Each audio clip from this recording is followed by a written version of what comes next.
G20 में जहां दुनिया भारत की कूटनीति का लोहा मान रही है, वहीं राहुल गांधी ने एक बार फिर विदेश की धरती से भारत पर हमला बोला है। पेरिस में छात्रों से बात करते हुए राहुल ने हिंदुत्व के बहाने सीधे बीजेपी को टारगेट किया। देश के हालातों पर हमला बोलते हुए राहुल ने इसका जिम्मेदार मोदी सरकार को बताया। राहुल ने कहा, बीजेपी जिस हिंदुत्व की बात करती है वो असली हिंदुत्व नहीं है। राहुल यही नहीं रुके। राहुल ने कहा, देश का नाम बदलने की सोच रखने वाले इतिहास को नकार रहे हैं। जिन्होंने ऐसा करने की कोशिश की है उन्होंने इसकी कीमत चुकाई है और आने वाले वक्त में भी कीमत चुकानी होगी। लेकिन राहुल गांधी ये भूल गए कि 7 समंदर पार राजनीति के लिए वो जिन बातों पर सवाल उठा रहे हैं उनको लेकर भारत पर भी सवाल खड़े हो जाते हैं।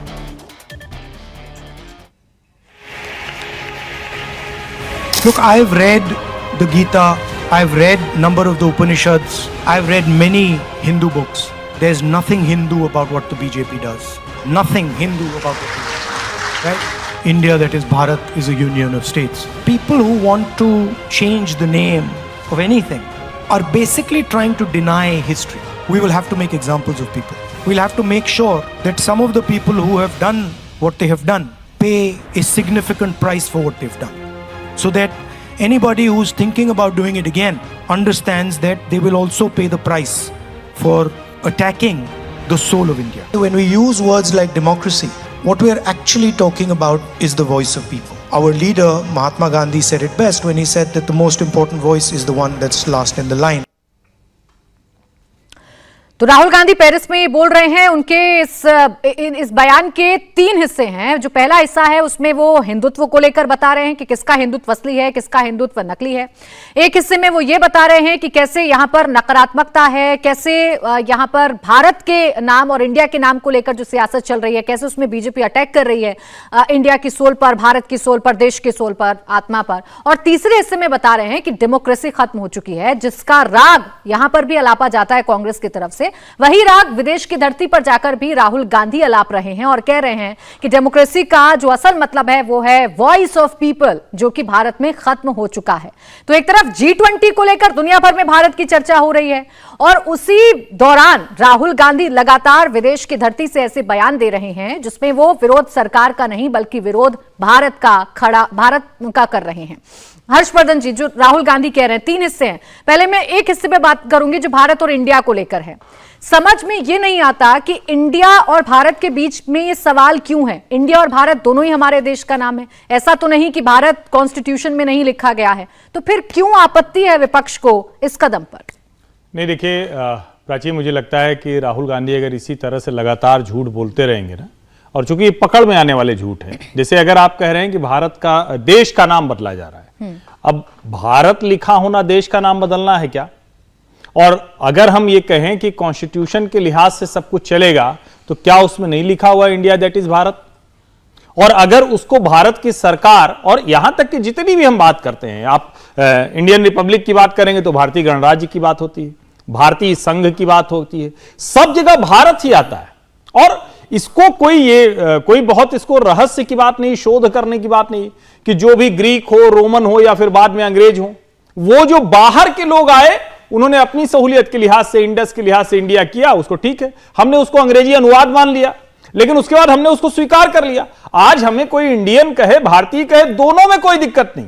लेकिन अगर हम इस देश की संस्कृति, विरासत की बात करेंगे, सभ्यता की, सिविलाइजेशन की बात करेंगे, तब तो हम भारत ही कहेंगे ना, तब तो भारतीय सभ्यता ही कहेंगे। आप उसको अंग्रेजी अनुवाद करके इंडियन सिविलाइजेशन कर लीजिए। दूसरा जो सबसे बड़ा ऐतराज का मसला है, राहुल गांधी कहते हैं हमने गीता पढ़ी हुई है। मुझे तो नहीं ध्यान में आता कि यूपीए की सरकार में देश के किसी हिस्से में हिंदू मान्यता, आस्था, परंपरा को लेकर, गीता को लेकर कोई भी ऐसा आयोजन हुआ हो।